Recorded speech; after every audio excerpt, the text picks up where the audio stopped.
जय हिंद साथियों। पिछला क्लास में हम फार्मूला के बारे में चर्चा किए थे, जो आपको फिजिक्स में तो एकदम मस्त, बहुत ही महत्वपूर्ण है फिजिक्स के लिए। मैथों में कहीं कहीं पर काम करेगा। उसका आज हम लोग पार्ट 2 कुछ सूत्र के बारे में चर्चा करेंगे, और जो बच जाएगा इसका पार्ट 3 बना देंगे, जो 10th क्लास तक आपको यहाँ तक काम हो जाएगा। अगर 10th क्लास तक बेस आपका स्ट्रांग हो जाएगा, मान लीजिए कि इसके बाद IAS करिएगा, चाहे एयरफोर्स नेवी की तैयारी करिएगा, तो वहाँ पर आपको कोई समस्या नहीं होगी। लेकिन 10th तक आपका बेस का चीज इतना फार्मूला पर तगड़ा हो जाना, मतलब एकदम पूरा जैसे आप याद कर लीजिए, उसे पूरा करना है, याद कर लेना है। चलिए नेक्स्ट फार्मूला क्या है। नेक्स्ट फार्मूला है, मान लीजिए दो पिंड है, एक ये पिंड है और एक ये पिंड है, जिसका द्रव्यमान मान लीजिए इसका M1 है और इसका द्रव्यमान का मान लीजिए हम M2। कैमरा मैन आ रहा है ना। अगर मान लीजिए इसका द्रव्यमान M1, इसका द्रव्यमान का है M2 है, अगर दोनों के मान लीजिए बीच की दूरी यहां से यहां तक, बीच की दूरी का मान लीजिए हम R, इसके बीच में लगने वाला आकर्षण गुरुत्वाकर्षण बल क्या होगा। हो जाएगा दो पिंडों के बीच है, दो कणों के बीच, दो कणों के बीच लगने वाला गुरुत्वाकर्षण बल। वैसे बल बराबर फार्मूला है, देखिए बराबर का होता है द्रव्यमान गुना त्वरण। लेकिन दो पिंडों के बीच अगर द्रव्यमान M1 है, M2 और बीच की दूरी का है R है, तो दो कणों के बीच है, दो पिंडों के बीच लगने वाला गुरुत्वाकर्षण बल यानी कि F बराबर क्या होता है, F बराबर होता है 12G M1 इंटू M2 बाटा में R स्क्वायर। यानी कि गुरुत्वाकर्षण बल यानी कि F बराबर क्या हो जाएगा 12G M1 इंटू M2 बाटा में R स्क्वायर, जहां G को क्या कहते हैं, गुरुत्वाकर्षण नियतांक, गुरुत्वाकर्षण नियतांक। ध्यान दीजिएगा, क्वेश्चन जो पूछेंगे उसका जवाब कमेंट बॉक्स में जरूर दीजिएगा। M1 और M2 का है, तो M1 और M2 का कणों का द्रव्यमान है, कणों का द्रव्यमान। R का है दोनों के बीच की दूरी, दोनों कणों के, दोनों पिंडों के बीच, दोनों कणों के बीच की दूरी। आपसे पहला क्वेश्चन से पूछ रहे हैं कि बताना है कि जो 12G होता है इसका मान बताना है, 12G का मान कमेंट बॉक्स में बताना है। Question number 1। क्वेश्चन नंबर 2, ये जो 12G है इसका SI मात्रक भी बताना है। जो लोग जानते हैं जरूर बताइएगा कमेंट बॉक्स में, और जो लोग नहीं जानते जरूर सर्च करके पढ़ लीजिएगा, जानना का अति आवश्यक है। तो दो कणों के बीच लगने वाला गुरुत्वाकर्षण बल यानी कि बराबर का हो जाएगा 12G M1 इंटू M2 बटा में R स्क्वायर, जिसमें G को क्या कहते हैं, गुरुत्वाकर्षण नियतांक होता है।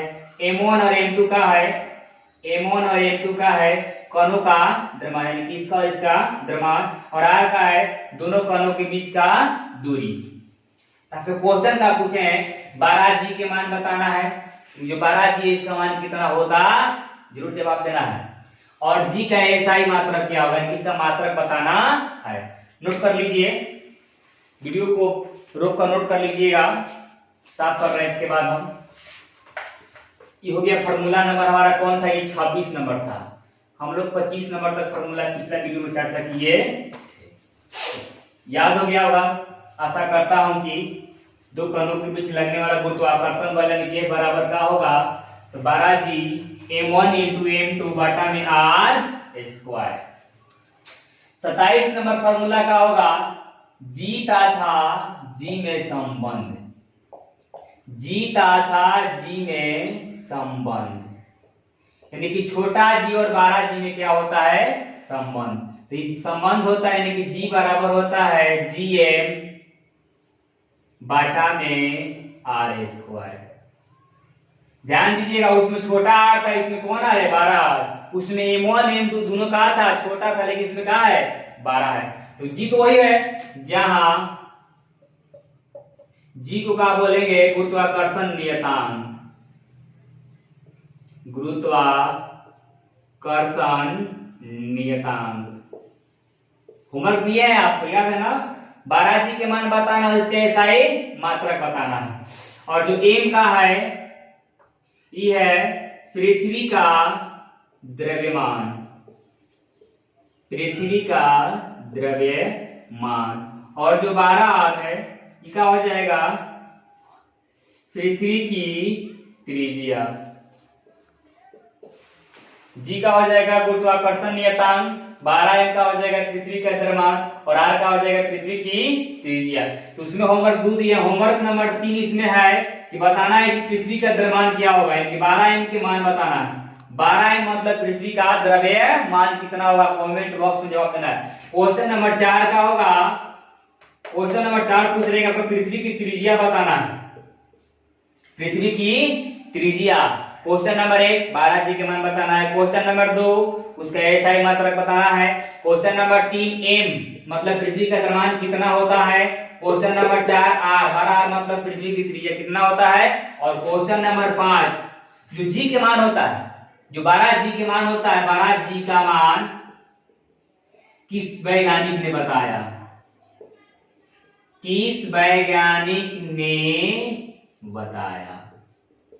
क्वेश्चन नंबर 6 ये तो 12 जी हो गया, छोटा कोई चीज है, ये गुरुमान बताना है जी, छोटा जी का मान। 12 जी के मान बतेगा तू तो छोटा जी का अपन को बताना है। चलिए हो सकता है तो कुछ मन रहम कर देगा आपके ऊपर, नहीं करेंगे, सब बातें बताना है। देखिए फार्मूला तो तुझे को बताया 26 नंबर और 27 नंबर, लेकिन देखिए क्वेश्चन कितना आपसे डाल दिए 6 गो। फार्मूला की आज तो बहुत कम बताएंगे, लेकिन क्वेश्चन बहुत ज्यादा डाल देंगे आप लोग। जवाब जरूर दीजिएगा और याद भी होना चाहिए, कि बताने से नहीं याद भी कर लेना।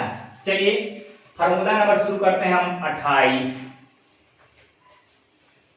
सब फार्मूला एकदम VVI है, जो कि आपको जानकारी होना चाहिए।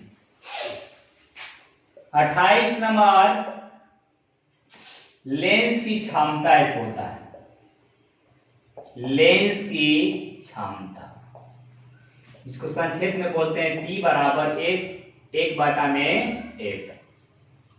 तो P का हो जाएगा क्षमता हो गया, F का हो जाएगा फोकस दूरी का, लेंस की फोकस दूरी, फोकस दूरी।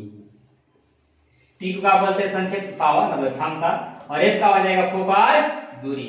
तो इसमें क्वेश्चन नंबर उसमें 6 तक बता लो, कि क्वेश्चन नंबर 7 बताना है कि जो लेंस की क्षमता होता है, लेंस की क्षमता का SI मात्रक बताना। SI लेंस की क्षमता का SI मात्रक क्या होगा, इसका जवाब भी कमेंट बॉक्स में आपको देना है।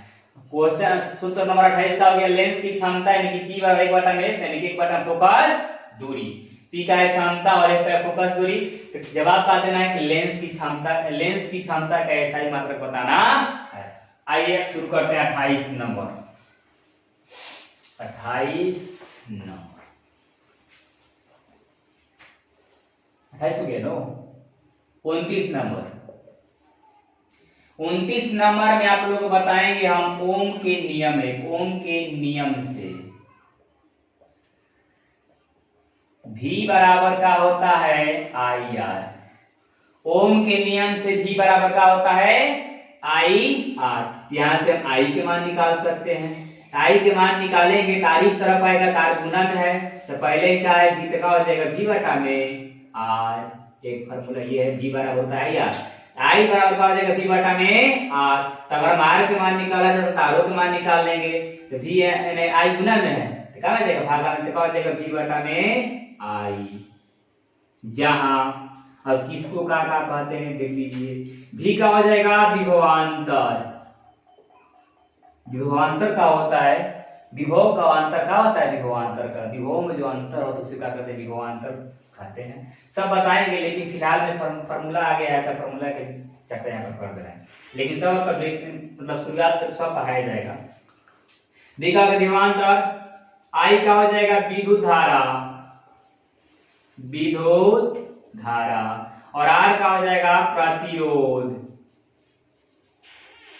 प्रतिरोध का होता है जो क्या करे, विरोध करे। किसका विरोध करे?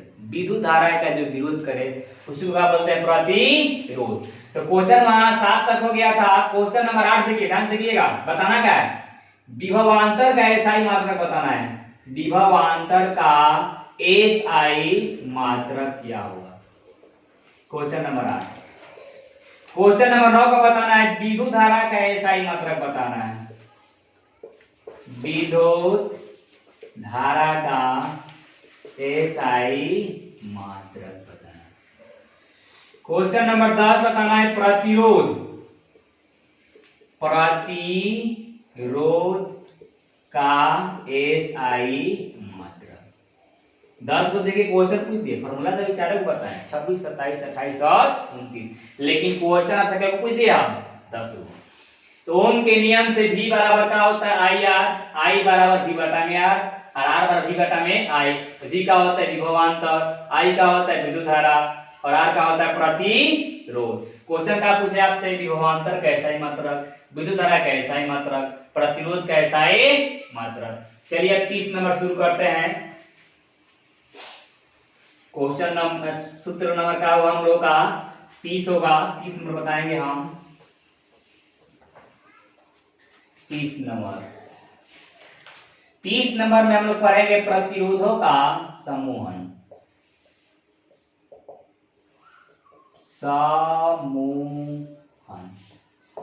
यानी कि प्रतिरोधों को किस प्रकार जोड़ा जाता है। तो 1 नंबर में पढ़ेंगे श्रेणी क्रम।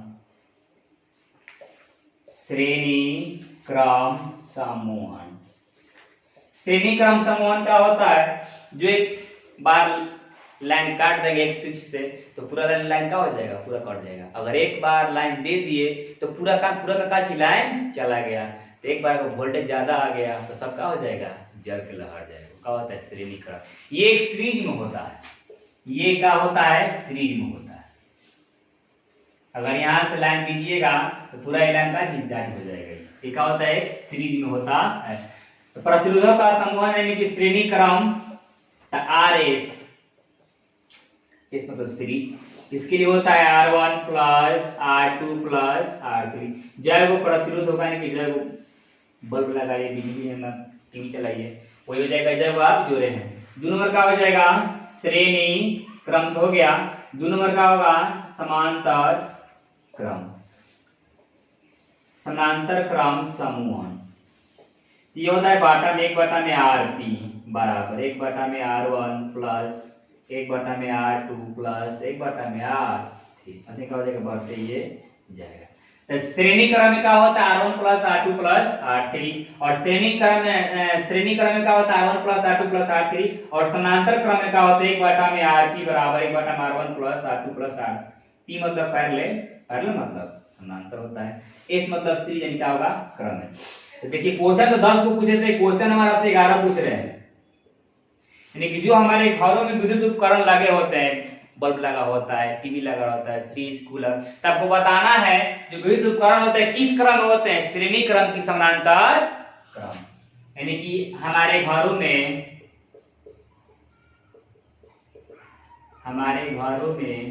विद्युत उपकरण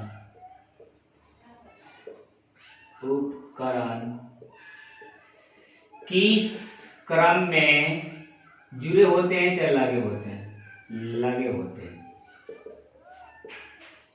देखिए क्वेश्चन 1 से लेकर हम 11 तक पूछे हैं। 11 क्वेश्चन आपको सर्च करना है, जहां से सर्च करिए। सर्च करके जवाब भी देना है और उसको याद भी कर लेना है। बता भी सकते हैं हम, लेकिन बताएंगे तो उतना आनंद नहीं आएगा जितना आनंद आपको सर्च करके पढ़ने में आएगा। अगर नोट कर लीजिएगा, अगर वीडियो अगर अच्छा लगे तो अपने दोस्तों के पास शेयर जरूर करिएगा। अगर आपको अच्छा लगे तो आप लाइक कमेंट जरूर बताइएगा कैसा आपको वीडियो लगा।